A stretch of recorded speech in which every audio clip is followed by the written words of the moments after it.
श्री गणेशाय नमः। श्री सरस्वत्यै नमः। श्री गुरुचरण कमलेभ्यो नमः। श्री मातृपितृचरण कमलेभ्यो नमः। वर्णानामर्थसंघानां रसानां छन्दसामपि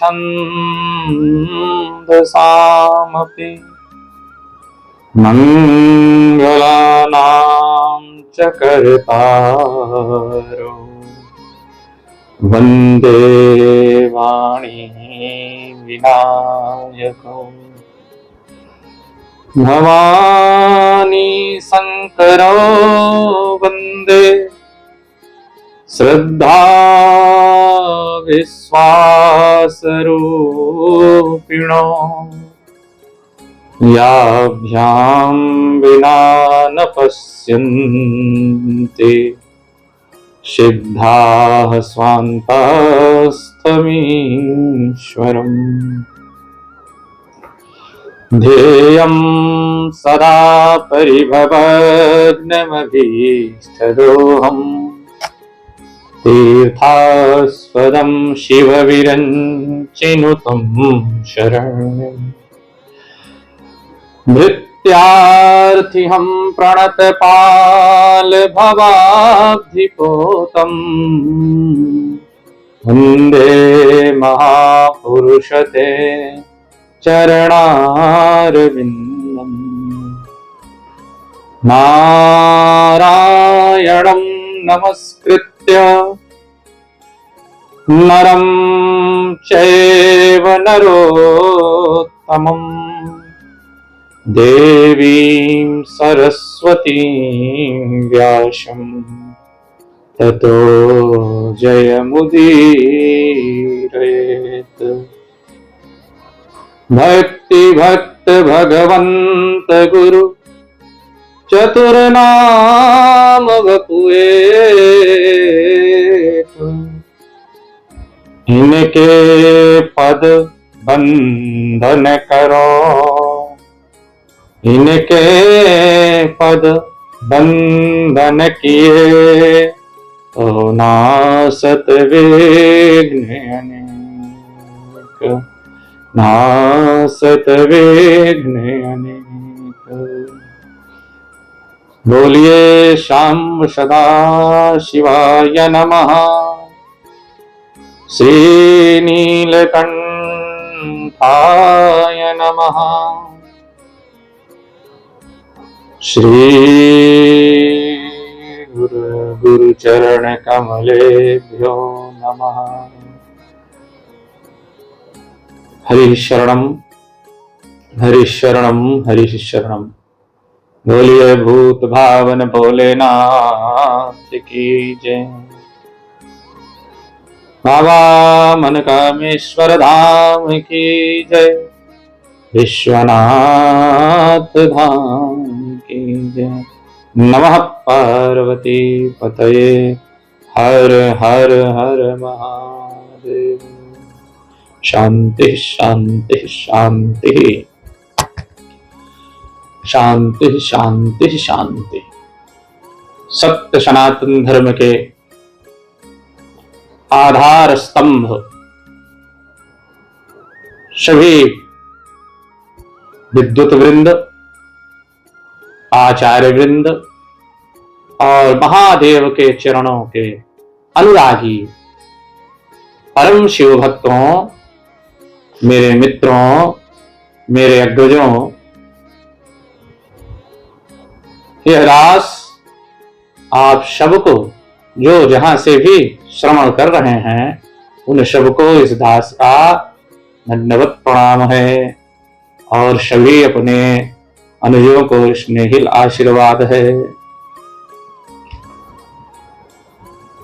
इस शिव महापुराण की पावन श्रृंखला में आज हम उस ऐसे प्रसंगों को सुनने जा रहे हैं जो हृदय को स्पर्श करेंगे, जो साक्षात कल्पतरु हैं।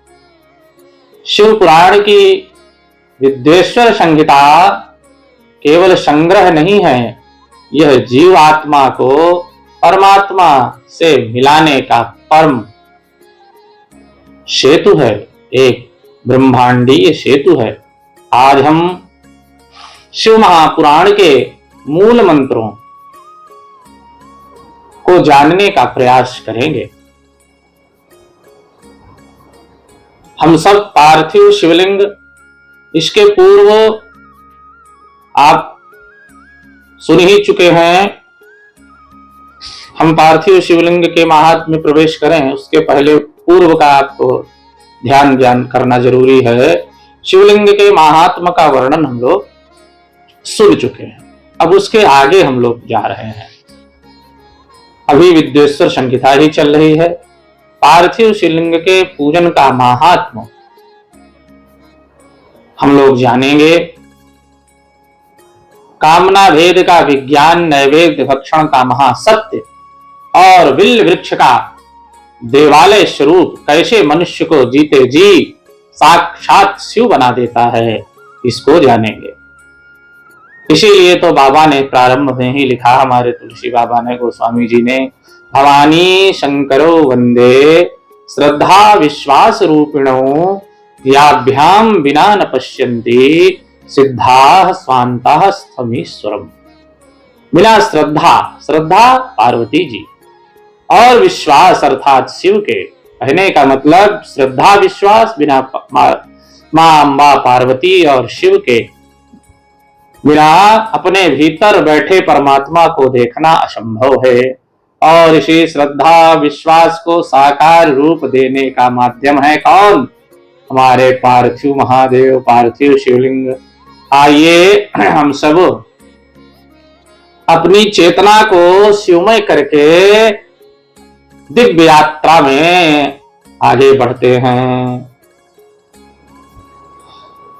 बिना अक्षर समाज में एक प्रश्न उठता है कि जब हमारे पास पाषाण धातु या स्फटिक के शिवलिंग है महाराज, तो पार्थिव पूजन को सर्वश्रेष्ठ क्यों कहा गया? बड़ा सुंदर सूत जी महाराज इसका उत्तर दे रहे हैं। ऋषियों ने प्रश्न किया है और कहते हैं, कृते रत्नमयम लिंगम त्रेतायाम हेम संभवम द्वापरे पारदम श्रेष्ठम पार्थिवम तु कलौ युगे। शतयुग में मणिलिंग, त्रेता युग में स्वर्णलिंग, द्वापर में पारद लिंग और कलयुग में पार्थिव लिंग की को श्रेष्ठ कहा गया है। अष्टमूर्तिषु सर्वासु मूर्तिभैर पार्थिवेवरा अनन्य पूजिता विप्राश तपस्ताश्मान महत्फलम। भगवान शिव की सभी 8 मूर्तियों में पार्थिव मूर्ति श्रेष्ठ है। किसी अन्य द्वारा न पूजी हुई नवनिर्मित पार्थिव मूर्ति की पूजा करने से तपस्या से भी अधिक फल मिलता है। जैसे सभी देवताओं में शंकर श्रेष्ठ हैं, ज्येष्ठ हैं और श्रेष्ठ कहे जाते हैं, उसी प्रकार लिंग मूर्तियों में पार्थिव लिंग श्रेष्ठ है। जैसे सभी नदियों में गंगा ज्येष्ठ और श्रेष्ठ कही जाती हैं, वैसे ही सभी लिंग मूर्तियों में पार्थिव लिंग श्रेष्ठ कहा जाता है। जैसे सभी मंत्रों में प्रणव महान है, उसी प्रकार शिवलिंग है पार्थिव लिंग श्रेष्ठ है, आराध्य तथा पूजनीय होता है। सभी वर्णों में ब्राह्मण श्रेष्ठ कहा जाता है, उसी प्रकार सभी लिंग मूर्तियों में पार्थिव लिंग श्रेष्ठ कहा जाता है। सभी पुरियों में काशी को श्रेष्ठतम कहा गया है, वैसे ही सभी शिवलिंग में पार्थिव लिंग श्रेष्ठ कहा गया है। सभी व्रतों में शिवरात्रि व्रत सर्वोपरि है, उसी प्रकार सभी शिवलिंग में पार्थिव लिंग श्रेष्ठ है। जैसे सभी देवियों में शैवी शक्ति प्रधान मानी जाती है, उसी प्रकार सभी शिवलिंगों में पार्थिव लिंग प्रधान कहा गया है। इस प्रकार बड़ा सुंदर वर्णन है। आगे कहा जाता है जो पार्थिव लिंग का निर्माण करके बिल्व पत्रों से 11 वर्ष तक उसका त्रिकाल पूजन करता है, उसे पुण्यप्रद मिलता है, उसे पुण्य फल की प्राप्ति होती है। हमारा यह शरीर भी तो मिट्टी है। जब एक साधक अपने हाथों से मिट्टी को गढ़ता है तो वह वास्तव में अपनी देह के अहंकार को महादेव के चरणों में सौंप देता है। इस परम सत्य को त्रेता युग में हमारे प्रभु राम ने जाना और भगवान श्री राम ने प्रमाणित किया है। जब लंका पर विजय पानी थी, समुद्र पर सेतु बांधना था, तो प्रभु ने किसी धातु या रत्न को नहीं पूजा, नहीं चुना, बल्कि समुद्र तट की बालू और मिट्टी से पार्थिव लिंग गढ़ा। रामचरितमानस में इसका वर्णन बाबा कर रहे हैं। लिंग थापी विधिवत करि पूजा, लिंग थापी विधिवत करि पूजा, शिव समान प्रिय मोहि न दूजा, शिव समान प्रिय मोहि न दूजा, शिवद्रोही मम दास कहावा, शिवद्रोही मम दास कहावा, सो नर सपने हूँ मोहि न पावा, सो नर सपने हूँ मोहि न पावा। शंकर विमुख भगति चाह मोरी, शंकर विमुख भगति चाह मोरी, सोनार की मूढ़ी मति थोरी, सोनार की मूढ़ मति थोरी। रघुनाथ जी स्वयं कह रहे हैं कि जो शिव का द्रोही है, शिव का द्रोह करके मेरी भक्ति कैसे पाएगा, क्योंकि शिव मेरे हृदय में रहता है, शिव मेरे हृदय में बसते हैं। वह सपने में भी मुझे, ऐसा द्रोही जो शिव का द्रोही है, वह सपने में भी रघुनाथ जी को नहीं प्राप्त कर सकता। स्वयं भगवान मेरे हरि कह रहे हैं, पार्थिव शिव की स्थापना विधिवत पूजा ही दोनों लोकों में विजय का मार्ग प्रशस्त करती है। जो पार्थिव लिंग का निर्माण करके बिल्व पत्रों से 11 वर्ष तक त्रिकाल पूजन करता है, उसके पूर्ण फल को सुनिए। वह अपनी इसी शरीर से रुद्रलोक में प्रतिष्ठित होता है। ऐसे शिव भक्त का को दर्शन मात्र से भोग और मोक्ष की प्राप्ति होती है। जो पार्थिव शिवलिंग का निर्माण करके जीवन पर्यंत नित्य उसका पूजन करता है, वह शिवलोक प्राप्त करता है। वह असंख्य वर्षों तक भगवान शिव के सानिध्य में शिवलोक में वास करता है। और जो निष्काम भाव से, कहने का मतलब एक चीज और छूट रही है, वह असंख्य वर्षों तक जो पार्थिव शिवलिंग का निर्माण करके जीवन पर्यंत, कहने का मतलब जो नित्य पार्थिव पूजन करता है, वह शिवलोक प्राप्त करता है। वह असंख्य वर्षों तक भगवान शिव के धाम में निवास करता है। किंतु यदि शरीर छोड़ते समय उसके मन में कोई कामना रह गई है, शिवोपासक जो नित्य शिव पूजन कर रहा है, साधक के मन में यदि कोई उपासना कोई कामना रह गई, तो फिर से देह धारण करना पड़ता है उसको। और वह आता है, अगर देह धारण भी करनी पड़ी तो उसको इस धराधाम पर आकर के परम पद की प्राप्त होती है और कोई महान पुरुष बनता है। इस प्रकार यदि कामना नहीं है तो वह असंख्य वर्षों तक शिवलोक में वास करता है और शिव सायुज्य प्राप्त करता है। इस प्रकार से पार्थिव शिवलिंग पूजन की महिमा गाई गई है। कहा गया है कि अखंड रूप में बनाना चाहिए। ऐसा बनाना चाहिए अखंड रूप में। अखंडम तद्धि कर्तव्यम ना विखंडम प्रकारे अविखंडम तो प्रकुर्वाणो नैव पूजा फलम लभेत। अखंड रूप में बनाना चाहिए, खंडित रूप में नहीं। खंडित लिंग का निर्माण करने वाला पूजा का फल नहीं प्राप्त करता।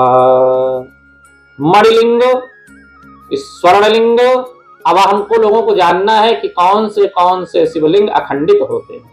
कहने का अखंडित शब्द का मतलब यहाँ ये है कि जिस भी द्रव्य का लिंग हो उसी की पीठ हो। पूर्व में भी बताया जा चुका है अपने श्रृंखला में, जो हम लोग कथा सुनते चले आ रहे हैं।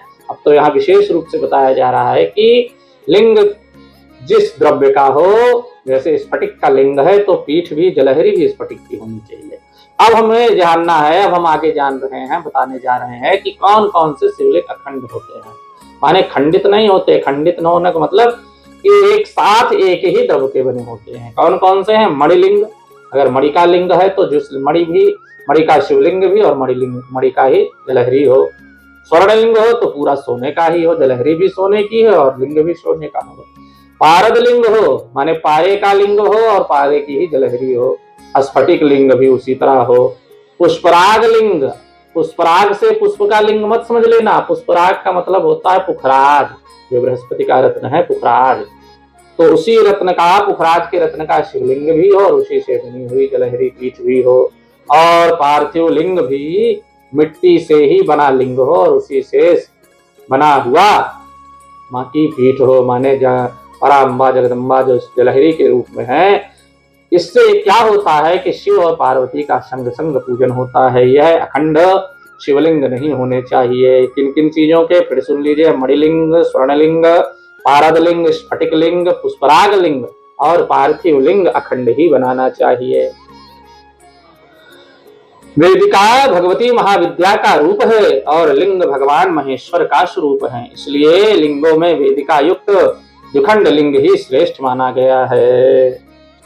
माने वेदिका युक्त ही होना चाहिए, माने जिस चीज का लिंग हो उसी की वेदी भी होनी चाहिए, उसी की पीठ भी होनी चाहिए।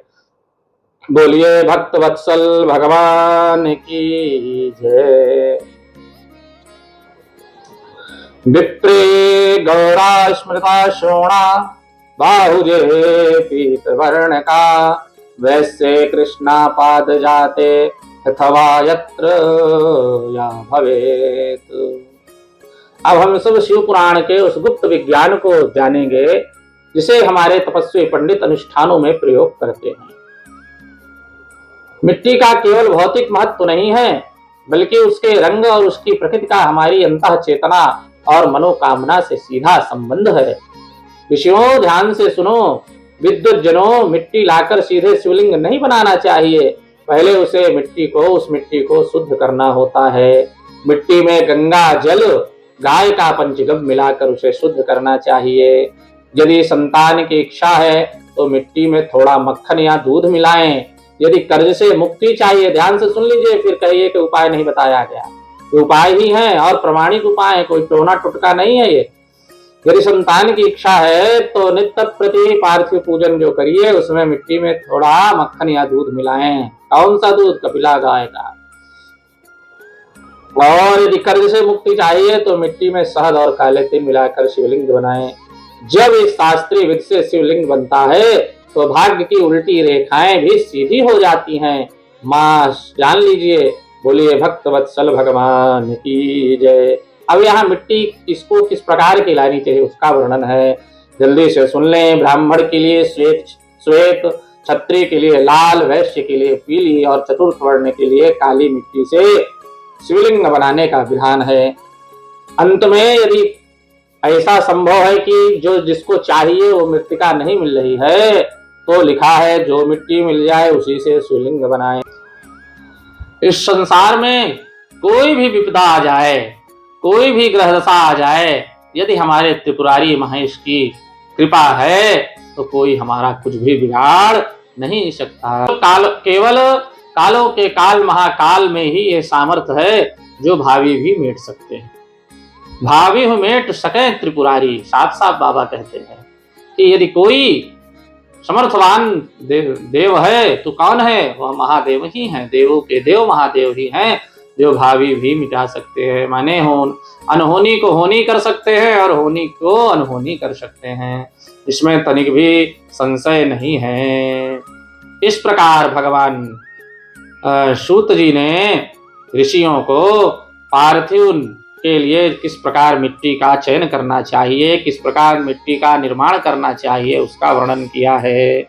अब आगे पूजन का विधान बताते हैं।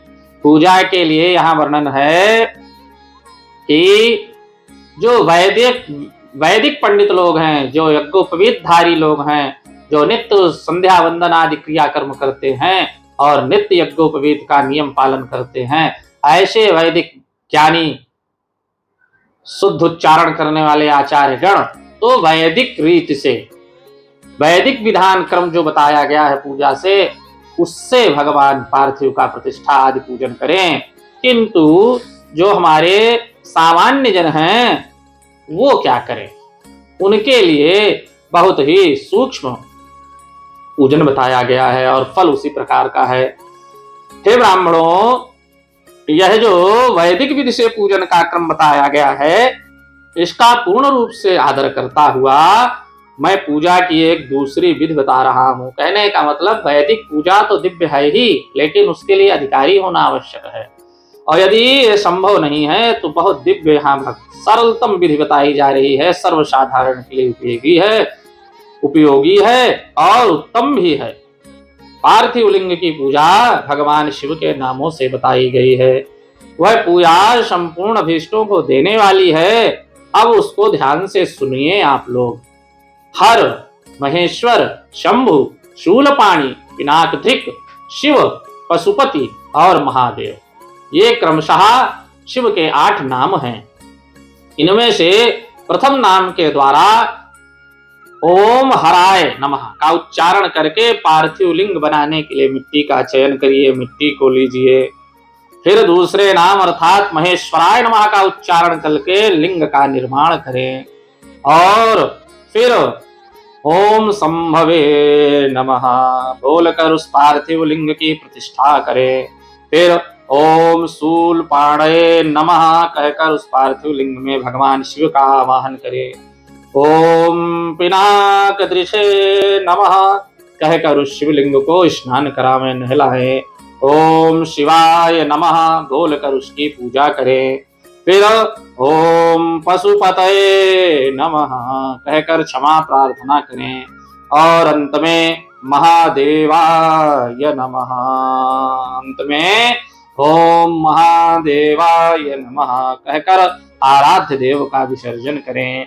इस प्रकार प्रत्येक नाम के आदि में ओंकार और अंत में चतुर्थी विभक्ति के साथ नमः पद लगाकर बड़े आनंद और भक्ति भाव से सभी विकारों को दूर करके पवित्र मन से ईर्षा द्वेष आदि को त्याग करके भक्ति भाव से सारे कार्य करने चाहिए।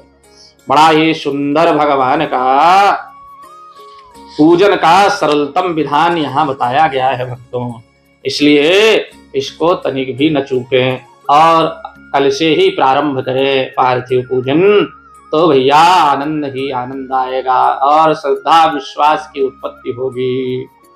अब इसके बाद ध्यान का विधान है, ध्यान करें, और ध्यान का बड़ा ही सुंदर श्लोक यहाँ वर्णित है। एक तो आप लोग सुने होंगे, हो सकता है पंडित ज्ञानी लोग दूसरा वाला भी सुने होंगे।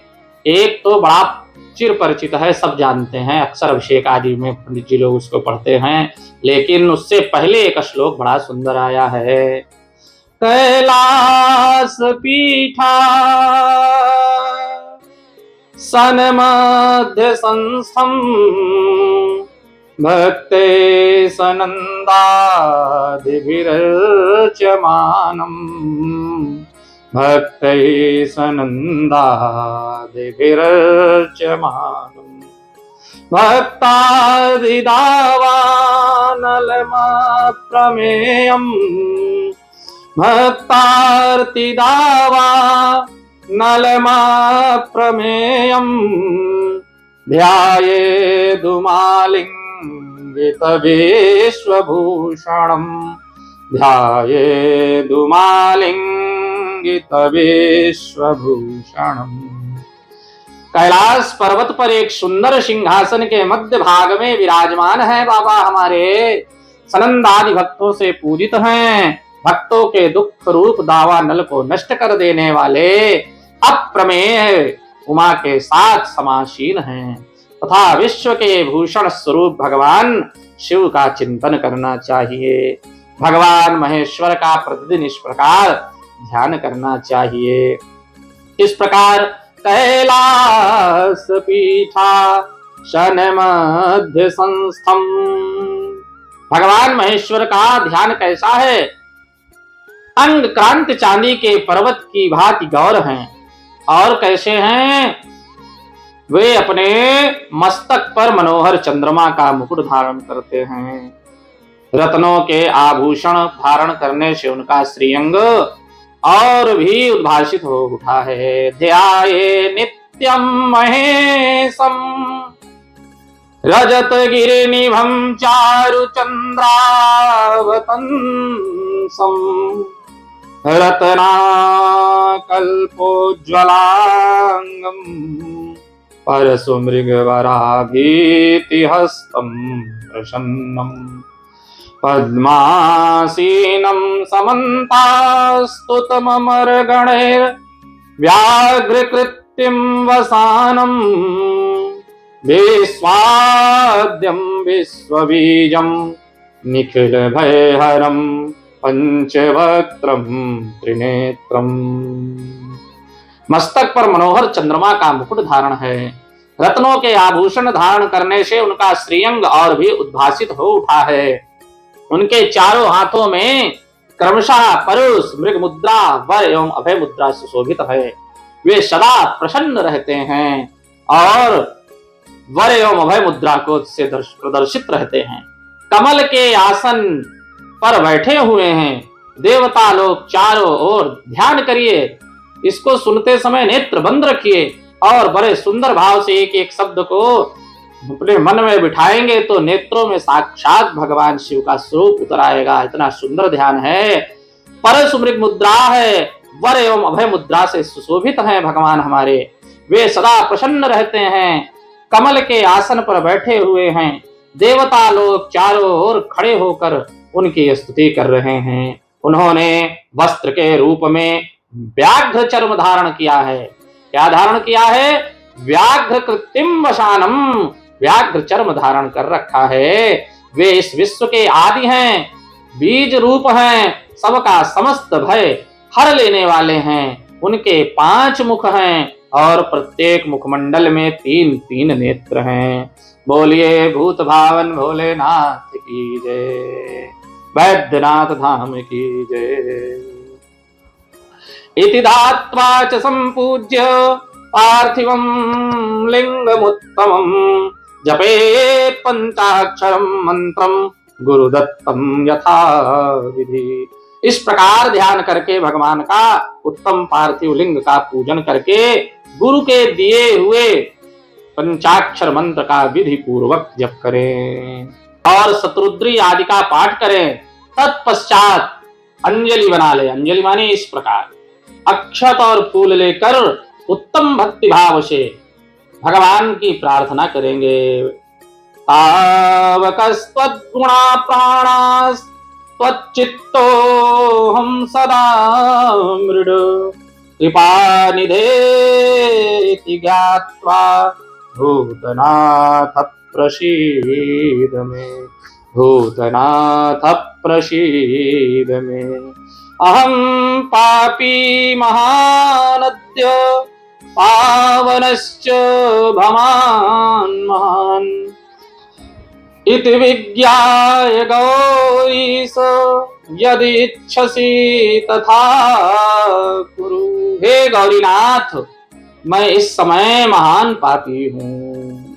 समस्त जितने भी आपके चिन्ह हो उनको भूल जाइए यदि परमात्मा को प्राप्त करना है। अभिमान से मुक्त हो जाइए। इसीलिए पार्थिव पूजन है कि मिट्टी ही प्रधान है। एक दिन मिट्टी ही होना है तो किस बात का अभिमान है।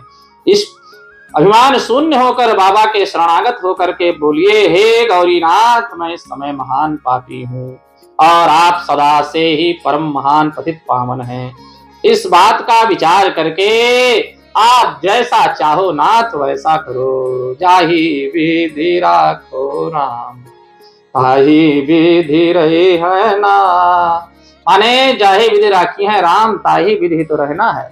यही भक्त की पहचान है, अपनी कोई मर्जी नहीं। जिसमें हमारे मालिक की रजा है उसी में अपनी ही रजा है, दूसरा कुछ नहीं है। अपने मालिक की मर्जी से ही है दास को चलना है, यही भाव रखना है। इस प्रकार से अंत में क्या करना है, गाल बजाना है, गलरव करना है।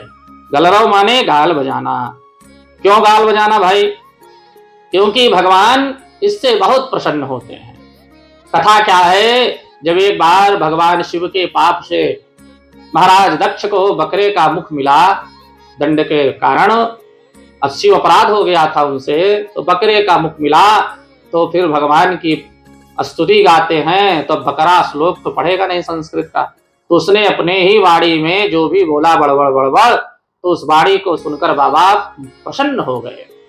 भगवान शिव हर्षित हो उठे। अब जब स्वामी जिस चीज को देखकर हंसे या सुनकर के प्रसन्न हो, तो दास को, उनके भक्तों को उसी का अनुगमन करना चाहिए। तो उसी समय से सभी शिव भक्तों ने उसको धारण कर लिया और पूजा के अंत में एक बार मुंह फुला करके गाल को बम बम बम बम बम बम करके बजा देते हैं। ऐसा करने से भगवान शिव अति प्रसन्न होते हैं। बोलिए भक्त वत्सल भगवान की जय। बड़ा सुंदर वर्णन रहा। बोलिए भूत भावन भोलेनाथ की जय। विद्या प्राप्ति की कामना से पुरुष भक्ति पूर्वक 1000 पार्थिव शिवलिंग का पूजन करे। जिसको विद्या की कामना है वह क्या करे, वह 1000 शिवलिंगों का पूजन करे। इससे निश्चय ही उस फल की प्राप्ति होती है। धन चाहने वाले पुरुष को 500, पुत्र चाहने वाले को 1500 और वस्त्रों की आकांक्षा वाले को 500 शिवलिंगों का पूजन करना चाहिए ही चाहिए। मोक्ष की कामना वाले व्यक्ति को 1 करोड़, भूमि की अभिलाषा वाले को 1000, दया प्राप्ति की इच्छा वाले को 3000 और तीर्थाटन की इच्छा वाले को 2000 शिवलिंगों की पूजा करनी चाहिए। मित्र प्राप्ति की इच्छा वाले को 3000 तथा अभिचार कर्मों में 500 से लेकर 1000 तक पार्थिव शिवलिंगों के पूजन का विधान है। कारागार, बहुत विशेष ध्यान से सुनिए, कारागार आदि से बंधन से छुटकारे की इच्छा से 1500 तथा राज भय से, माने राज सत्ता का यदि भय है, सरकारी भय है कोई, तो राज भय से मुक्ति की इच्छा से 500 शिवलिंगों का पूजन विज्ञजन बुद्धिमानों को जानना चाहिए, समझना चाहिए। चोर आदि के संकट से बचने के लिए 200 और डाकनी आदि के भय से मुक्ति हेतु 500 पार्थिव शिवलिंगों का पूजन बताया गया है। दरिद्रता से छुटकारा के लिए 5000 और सभी कामनाओं की सिद्धि के लिए 10,000 पार्थिव शिवलिंगों का पूजन करना चाहिए। हे मुनिश्रेष्ठों, इस प्रकार से जो भक्त करते हैं उनकी सभी मनोकामनाएं पूर्ण होती हैं। कोटि में काम तुलिंगानाम यह करोति नरो भुवि शिवैव भवेत् सोपि नात्र कार्या विचारणा। बड़ी सुंदर बात कही गई है। जो मनुष्य पृथ्वी पर 1 करोड़ शिवलिंगों का अर्चन कर लेता है वह तो साक्षात शिवरूप ही हो जाता है, इसमें संदेह नहीं है। भुक्ति मुक्ति प्रदम लिंगम विविधापन्न निवारणम पूजयित्वा नरो नित्यम शिव सायुज्यमाप्नुयात्। शिवलिंग भोग और मोक्ष देने वाला तथा विविध आपदाओं का निवारण करने वाला है। इसका नित्य अर्चन करके मनुष्य शिव सायुज्य प्राप्त कर सकता है। जो 4 अंगुल ऊंचा और देखने में सुंदर हो तथा वेदी से युक्त हो, उस शिवलिंग को शास्त्रज्ञ महर्षियों ने उत्तम कहा है। उससे आधा मध्यम कहा गया है और उससे भी आधा अधम कहा गया है। इस तरह 3 प्रकार के शिवलिंग कहे गए हैं जो उत्तरोत्तर श्रेष्ठ हैं। 4 अंगुल ऊंचा और देखने में सुंदर हो तथा वेदी से युक्त हो, उस शिवलिंग को शास्त्रज्ञ महर्षियों ने उत्तम माना है। आधा, अगर उससे 4 से आधा है माने 2 अंगुल का है तो मध्यम, और 2 से आधा माने 1 अंगुल का है तो अधम माना गया है, जो उत्तरोत्तर श्रेष्ठ है। माने इसी प्रकार धीरे से ऊपर की ओर बढ़ते हुए श्रेष्ठता बताई गई है 3 प्रकार शिवलिंगों की। जो भक्ति तथा श्रद्धा से युक्त होकर अनेक लिंगों की मन से नित्य पूजा करता है, वह मनोवांछित फलों को पा लेता है। बोलिए भूत भावन भोलेनाथ की जय। हे ब्राह्मणों, हे महर्षियों, अधिक कहने से क्या लाभ है? किम बहुक्तेन मुनिया स्त्रीणामपि तथा अन्यतः अधिकारोस्ति सर्वेषां शिवलिंगार्चने द्विजाः। कहा जा रहा है, हे ब्राह्मणों, अधिक कहने से क्या लाभ? शिवलिंग का पूजन करने में स्त्रियों का तथा अन्य सब लोगों का अधिकार है। माने प्राणी मात्र चराचर जगत का प्रत्येक जीव भगवान पार्थिव का पूजन कर सकता है। पार्थिव शिवलिंग का दधीचि गौतमादीनां सापेना दग्ध चेतसां द्विजानां जायते श्रद्धा नैव वैदिक कर्मणि। दधीच, गौतम आदि के साप से जिनका चित्त दग्ध हो गया है, उन द्विजों की वैदिक कर्म में श्रद्धा नहीं होती। न वेद को मानते हैं, न पुराण को मानते हैं, न कोई इसी प्रकार का संस्कार करते हैं। आज के जगत में कुछ न मानने वाले लोगों की अधिकता बढ़ रही है। कुछ नहीं मानते, किसी की वाणी को सत्य नहीं मानते, वेद पुराण की बात को कपोल कल्पित मानते हैं। ऐसे लोगों को से भगवान बचावे। और कहा गया है, यदि वह द्विज है, माने ब्राह्मण क्षत्रिय वैश्य है, खासकर ब्राह्मणों के लिए कहा गया है कि दधीच गौतम आदि के शाप से जिनका चित्त दग्ध हो गया है, शापित है। माने यदि कोई ऐसा है धरती पर जो किसी को नहीं मान रहा है, कोई भी पूजा पद्धति आदि का नियम पालन नहीं कर रहा है, मनमुखी हो गया है, उसको यह मान लेना चाहिए कि वह दधीच आदि गौतम आदि के शाप से दग्ध है। उन द्विजों की वैदिक कर्म में श्रद्धा नहीं है। जो मनुष्य वेदों तथा स्मृतियों में कहे हुए सत्कर्मों की अवहेलना करके दूसरे कर्म को करने लगता है, उसका मनोरथ कभी सफल नहीं होता। वह केवल फटफटाता ही है, भटकता रहता है, इधर से कभी उधर गया, कभी उसको माना, कभी उसको माना, कभी किसी को माना। न जैसे शिवलिंग क्या हमको सिखाता है? एकत्व भाव रखिए, जिसको मानिए दृढ़ इच्छा शक्ति से मानिए, देखिए फल मिलता है कि नहीं मिलता है। सर्वो भवश्च रुद्रश्च उग्रो भीम इति स्वरः महादेवः पशुपतिरेतान् मूर्तिभिर् अर्चयेत। हे भगवान, शंकर की 8 मूर्तियां कही गई हैं। इन मूर्तियों के साथ साथ सर्वभव, रुद्र, उग्र, भीम, ईश्वर, महादेव तथा पशुपति, इन नामों की भी अर्चना करें। भगवान शिव के परिवार को जान लीजिए। भगवान शिव का परिवार बड़ा उत्तम है और उस परिवार का भक्ति भाव से पूजन करना चाहिए। क्रम से सुनिए। ईशान, नंदी, चंड, महाकाल, भृंगी, वृख, स्कंद, कपर्दीश्वर, सोम तथा शुक्र, ये 10 शिव के परिवार हैं जो क्रमशः ईशान आदि 10 दिशाओं में पूजनीय है। ईशान आदि का मतलब पूरब, पश्चिम, उत्तर, दक्षिण, 4 दिशा हो गई, 4 कोने हो गए, 8, एक ऊर्ध्वभाग, एक धरातल, जमीन, पृथ्वी, तो इस प्रकार 10 दिशाएं हो गई। तो ये क्रमशः 10 दिशाओं में व्याप्त हैं। तत्पश्चात भगवान इनका ही पूजन करिए, इन 10 लोगों का। तत्पश्चात भगवान शिव के समक्ष वीरभद्र का और पीछे कीर्तिमुख का, अंत में, पीछे माने अंत में कीर्तिमुख का पूजन करके और साथ ही विधि पूर्वक 11 रुद्रों की पूजा करें। शिव पूजन भी पवित्र भाव से ही करना चाहिए। अब हम लोग जाने शिव पूजन किधर मुख करके करना चाहिए। हमारा मुख शिव पूजन के समय किधर होना चाहिए?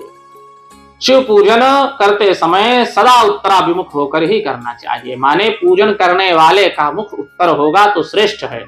जहां शिवलिंग स्थापित हो उससे पूर्व दिशा का आश्रय लेकर बैठना या खड़ा नहीं होना चाहिए, क्योंकि वह दिशा भगवान शिव के आगे या सामने पड़ती है। शिवलिंग से उत्तर दिशा में भी न बैठे, क्योंकि उधर भगवान शंकर का वामांग है, जिसमें सत्य स्वरूपा माँ मेरी दिव्य उमा विराजमान है। पूजक को चाहिए, पूजक अर्थात पूजा करने वाले को, पूजक को शिवलिंग से पश्चिम दिशा में भी नहीं बैठना चाहिए, क्योंकि वह आराध्य देव का पृष्ठभाग है। अतः अवशिष्ट दक्षिण दिशा ही ग्राह है, उसी का आश्रय लेना चाहिए। तात्पर्य है कि शिवलिंग से दक्षिण दिशा में उत्तराभिमुख होकर के बैठे और पूजा करें। विद्वान पुरुष को चाहिए कि बिना भस्म धारण किए हुए पूजन न करें। भस्म की बड़ी महिमा है, आगे महिमा सुनाई भी जाएगी, पीछे भी बताई जा चुकी है। भस्म की महिमा तो भगवान शिव का ही एक अंग है। भस्म का त्रिपुंड लगावें, बिना रुद्राक्ष की माला धारण किए तथा बिल्व पत्र का बिना संग्रह किए भगवान शंकर की पूजा न करें। कहा गया है यदि सब कुछ भूल जाएं तो एक चीज न भूलें, बिल्व पत्रम बिना नैवो पूजयेत् शंकरम बुधः। बिल्व पत्र का बिना संग्रह किए भगवान शंकर की पूजा कदापि न करें। हे मुनिवरों, शिव पूजन आरंभ करते समय यदि भस्म न मिले तो मिट्टी से ही ललाट में त्रिपुंड अवश्य कर लेना चाहिए। बोलिए भक्त वत्सल भगवान की जय। भक्तों, अब आगे हम सब जो तमाम अधर्म और संशय फैला है उसका अंत होगा। कतिपय अज्ञानतावश लोगों ने दुष्प्रचार कर दिया है कि शिव जी का चढ़ाया गया प्रसाद ग्रहण नहीं करना चाहिए, वह शापित होता है, वह चंडेश्वर का भाग होता है। इस भ्रम के कारण करोड़ों भक्त महादेव के महाप्रसाद से वंचित रह जाते हैं। आज उसका निर्णय होगा और प्रामाणिक रूप से होगा। ध्यान से सुने, शिव नैवेद्य भक्षण का निर्णय ध्यान से सुने और जल्दी से बिल्व पत्र का महात्म जान लेंगे। जो शिव का भक्त पवित्र शुद्ध सद्व्रती तथा दृढ़ निश्चयी है, उसे शिव नैवेद्य अवश्य ग्रहण करना। शिव को, भक्त को शिव का नैवेद्य अवश्य ग्रहण करना चाहिए। शिव नैवेद्य को दूसरे समय में ग्रहण करूंगा, यदि ऐसी भावना करके जो मनुष्य उसे ग्रहण करने में विलंब करता है उसे पाप लगता है। घोषणा कर रही है विद्येश्वर संहिता। जो शैव है, जिसने शिव दीक्षा ले रखी है, उसको समस्त शिवलिंगों के लिए समर्पित महाप्रसाद रूप शुभ शिव नैवेद्य को खा सकता है।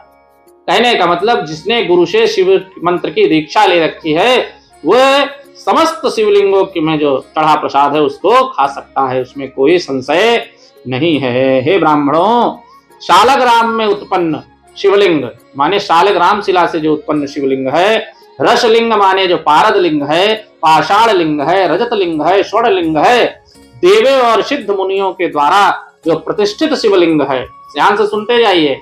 शालग्राम उत्पन्न शिवलिंग, रसलिंग अर्थात पारद लिंग, पाषाण लिंग, रजत माने चांदी का लिंग, स्वर्ण सोने का लिंग और देवों और सिद्ध संत ऋषि आदि मुनियों के द्वारा प्रतिष्ठित शिवलिंग, केसर का बना लिंग, स्फटिक लिंग, रत्न लिंग और ज्योतिर्लिंग, ज्योतिर्लिंग जो हमारे 12 ज्योतिर्लिंग है, आज समस्त शिवलिंगों के लिए समर्पित नैवेद्य का भक्षण करना चाहिए। इसमें तनिक भी संशय नहीं है।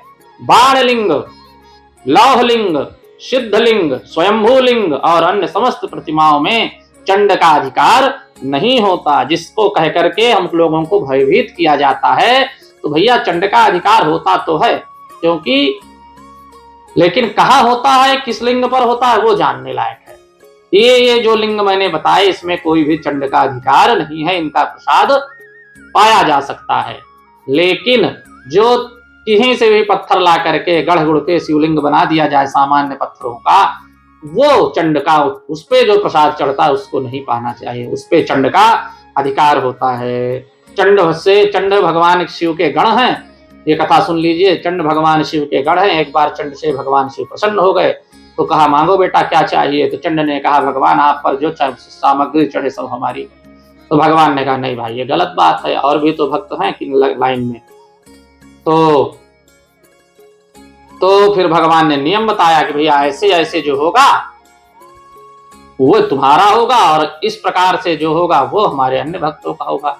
तो चंड पर समस्त शिवलिंग, ऐसा बहुत से शिवलिंग जो हम बता गए, उन शिवलिंगों पर चढ़ा प्रसाद चंड का नहीं है, उसको भक्त लोग पा सकते हैं, इसमें कोई भी दो राय नहीं है। शिवलिंग जो विधवत शिवलिंग को स्नान कराकर उस स्नान जल को 3 बार पीता है। स्नान जल के बारे में भी लिखा है, स्नापयित्वा विधानेन यो लिंग स्नापानोदकम, माने जो स्नान रूपी जल को पाता है 3 बार पीता है, उसके समस्त पाप शीघ्र नष्ट हो जाते हैं चंड के द्वारा अधिगृहित होने के कारण।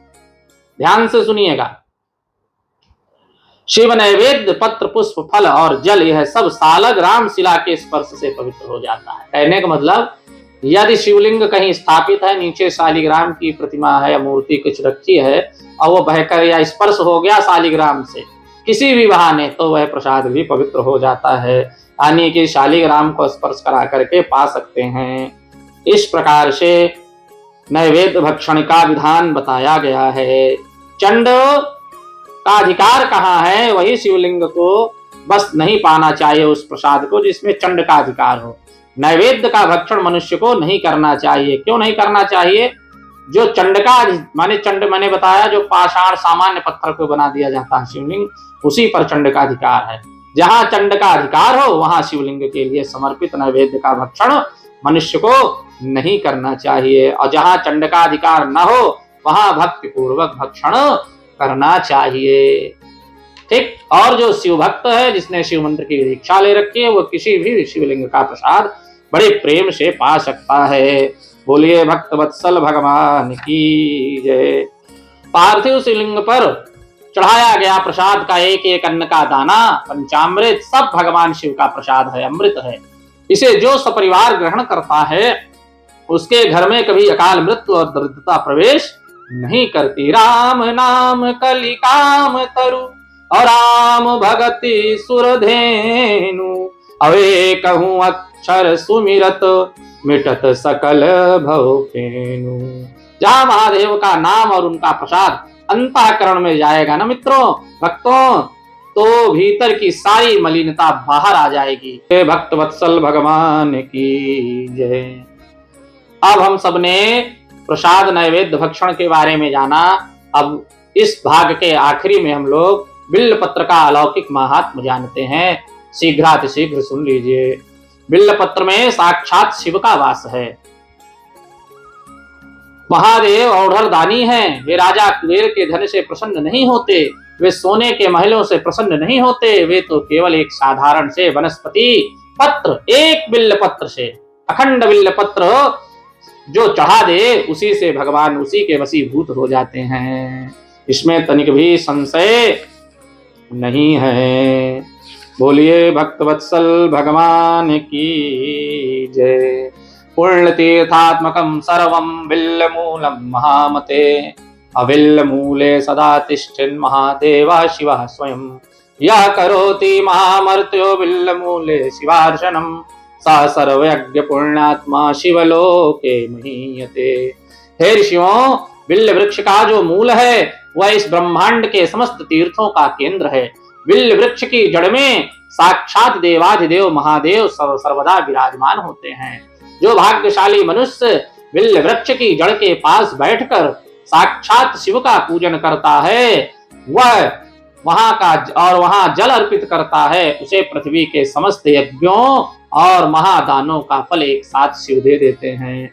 बिल्व पत्र चढ़ाने का बहुत ही शास्त्रीय नियम है, अनुष्ठान है, और उसके कई प्रकार के लाभ बताए गए हैं। त्रिदलम त्रिगुणाकारम त्रिनेत्रम चात्रिदायुधम त्रिजन्म पाप संहारम बिल्व पत्रम शिवार्पणम। 3 पत्तों वाला अखंडित बेल पत्र जब हम हाथ में लेते हैं तो उसका चिकना हिस्सा नीचे की ओर होना चाहिए और वह शिवलिंग को स्पर्श करना चाहिए। और यदि आपकी कोई ऐसी मनोकामना है जो वर्षों से पूरी नहीं हो रही, तो शिव पुराण की एक महिमा है। बिल्व पत्र के 3 पत्तों पर कस्तूरी, अष्टगंध या सफेद चंदन से राम नाम अंकित कर दीजिए तो भगवान समस्त मनोकामनाएं पूर्ण कर लेते हैं, क्योंकि राम भगवान के, हमारे शिव के हृदय हैं।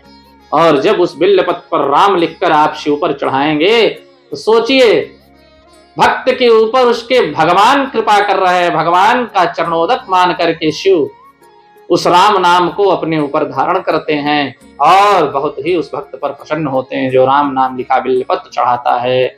उमा राम गुण गूढ़ बड़ाई, मुनि जेहि सुनहि तजहि कदुराई, जाहि न चाहि विराग मुनि अजोगी जिहि विचारि, असोई मम पूज्य प्रियतम सुन कपीस तुहि चारि। महादेव 24 घंटे जिस राम नाम की समाधि में रहते हैं, राम राम राम और निष्ठ भगवान शिव जपते हैं, जब वही राम लिखा हुआ बिल्वपत्र उनके प्रिय पार्थिव लिंग पर समर्पित होता है तो आशुतोष इतने भावुक हो जाते हैं कि वे भक्त के प्रारब्ध के बड़े से बड़े संताप को भी क्षण भर में भस्म कर देते हैं। इस प्रकार भगवान आशुतोष प्रसन्न हो जाते हैं। आशुतोष तुम अवधर दानी, अवघर दानी है आशुतोष है, शीघ्र आशु शीघ्र, तोष माने जो संतुष्ट हो जाए वो है हमारे महादेव। मेरे भक्तों, इस प्रकार से हम सब ने दिव्य रसामृत और नैवेद्य भक्षण, पार्थिव महिमा और बिल्वपत्र की महिमा को जाना, पूजन की महिमा को जाना। हम केवल कथा नहीं सुन रहे हैं, हम महादेव के विज्ञान को समझा है हमने। मिट्टी से शिव को गढ़ना हमारे अस्तित्व को परमात्मा में विलीन करना है, हमारे अभिमान को भगवान के चरण में समर्पित करना है। कामना के अनुसार मिट्टी का चयन हमारे कर्मों को शुद्ध करता है, शिव का प्रसाद हमारे अंतःकरण को पवित्र करता है और बिल्वपत्र हमें साक्षात शिवलोक की पात्रता देता है। कलयुग के इस अशांत वातावरण में जहां जहां पग पग पर मानसिक तनाव है, रोग और शोक है, वहां अपने घर के एक कोने को शिवालय बना लीजिए भक्तों। रोज न सही तो प्रत्येक सोमवार है, प्रदोष है या शिवरात्रि को पार्थिव शिव का निर्माण करिए। आइए हम सब इस अनंत यात्रा को आज यहीं पर विश्राम देते हैं। हम सब मिलकर भगवान शिव का मन में स्थिर करते हैं, आनंदित भगवान शिव का स्वरूप मन में अपने स्थिर करते हैं और इसी चित्त का ध्यान करते हुए आज का वीडियो हम सब प्रेम पूर्वक यहीं पर विश्राम देंगे। भक्तों, अगले भाग में हम लोग भस्म, रुद्राक्ष और शिव नाम के महात्म का वर्णन सुनेंगे और रुद्राक्ष धारण की महिमा जानेंगे और उसके विविध भेदों के विषय में भी जानने का प्रयास करेंगे। हे आशुतोष, हे महादेव, हे माता गौरी, हमारे शरीर रूपी मिट्टी के घट में हमारे इस हृदय में सदा सदा के लिए निवास कीजिए। भगवान के इस प्रसाद को हम सबको ग्रहण करना है। केवल अपने तक इसको भक्तों मत रखिए, आज के इस वीडियो को अवश्य लोगों तक पहुंचाइए, क्योंकि लोगों में प्रसाद को लेकर, बिल्वपत्र की महिमा को लेकर, पार्थिव पूजन के बारे में जिज्ञासा बहुत रहती है। एक एक लोगों पर जन जन तक पहुंचाइए और सेवा है ये भगवान की, ये भगवान की सेवा है, कल्याण है। भगवान शिव का नाम ही कल्याण है। जहां जहां तक यह शिव तत्व पहुंचेगा अवश्य ही आपका कल्याण होगा।